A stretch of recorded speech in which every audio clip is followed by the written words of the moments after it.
Hi there people, welcome to this video. Today I'll be breaking down a 650 cost ace match I had with the Xamel. The Xamel is by far my favorite MS. Anyway, this match is on Arctic base, so you know what happens in the beginning. A bit of NASCAR and the slowest one in the team gets the heat, which is usually the support. Except this time, I have a friendly double Zeta that comes back to help me out. Thank you very much, kind soul. The Xamel doesn't have forced injectors, so when I escape the first attack, I have to wait a bit for the MS to stabilize so I can boost again. In the end, I'm not fast enough and end up being caught by the second slash. The rockets can be fired while boosting and can deal quite a bit of damage, as you can see. 500 damage apiece. This is the moment I thought I was going to have a bad time, because the enemy team has the Jesta Shazar type team A, which is the stealth raid. So I immediately try to immobilize it for my team to take it down. To me, that raid is a big priority. I also saw the Delta Gundam, and the weapons on the Xamel are all ballistic. So I have a personal goal to strip down the Delta Gundam's beam coating by taking half or more of its HP. HP that, mind you, is very small. My condolences to all Delta Gundam players. That nerf hit hard. I get surrounded and I go into last stand mode. This is basically when I know I will die, so I just want to cause as much damage as I possibly can. I spawn at base and I try to get line of sight to support my allies, but it's too little too late. Now, this is the moment I go on last stand mode again. Supports can be killed very fast, and with the whole enemy team coming forward, I decide to get some terrain advantage. This is when I see the Jesta again, and that is very bad for me. When I see the Delta Gundam transforming, I shoot it with the APF-SDS shell to make it fall, so I can focus exclusively on the Jesta. Now, I'm surrounded and I don't have any escape route, or at least not any good one. So in the heat of the moment, I just decided to go back to base.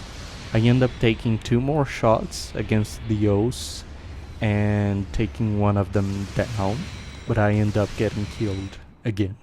The team is managing to create a front line so I can spawn in and be somewhat protected. So I spawn at base and use the iframes from spawning to line up a shot without worrying about taking damage or being staggered. I chose to immobilize the raid, so maybe my team can focus fire it and kill it, but it's not what happens. I start to get shot from multiple directions, so I had to think quickly. I have quite a bit of HP and I have high ranged defense, so I can take a bit of fire if I need. Right now, what I was thinking about is protecting the right side so that my allies are not surrounded. But then I see the Jesta moving up. Now, I'm not Dio. I don't want anyone approaching me. I'm a support. I have support PTSD. So I want the thing as far away as I can. The textbook defensive maneuver for the Xamel is to boost while firing the rockets. And though the accuracy of the rockets is questionable, it's enough to scare the raid a bit. While I go through the bridge, I see the raid above. My priority goes back to the raid and I look up. Luckily, the raid stopped to repair, so I shoot it and I kill the pilot with the AoE of the HE shell. Now, I have to talk a bit about this moment because it looked like a good idea at the moment. The raid is out of commission for a few seconds. My idea is not to kill it right now, and I'll wait for the pilot to go back, get inside the MS, so I can destroy it. This way I can maximize the time the raid is out of the field.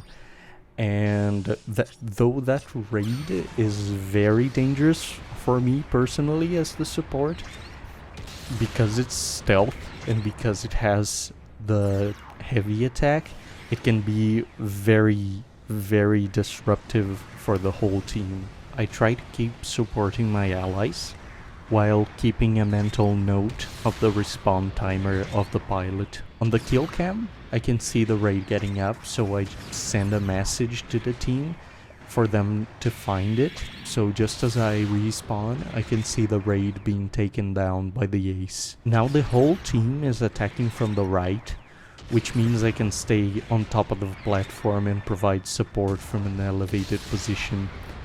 This is the best situation for the Xamel. Here the game becomes a bit of a point-and-click adventure, and my goal is to stop the enemy units, deal damage, and set them up for my allies. This is also a great example of the huge volume of fire that the Xamel is able to put out. Shooting at different targets is important to get the assists. So I go from the O's on the front line to the raid, then back to them, and I try to fire at the enemy ace, but I fail miserably, so let's forget about that. I go back to the tunnel to defend myself, but the raid moves on after firing a couple of grenades. Maybe he just thought I wasn't worth the time. In the realm of the living, and with 6 new APFSDS shells, I move back and try to figure out where the raid has gone to, just to find it harassing my allies.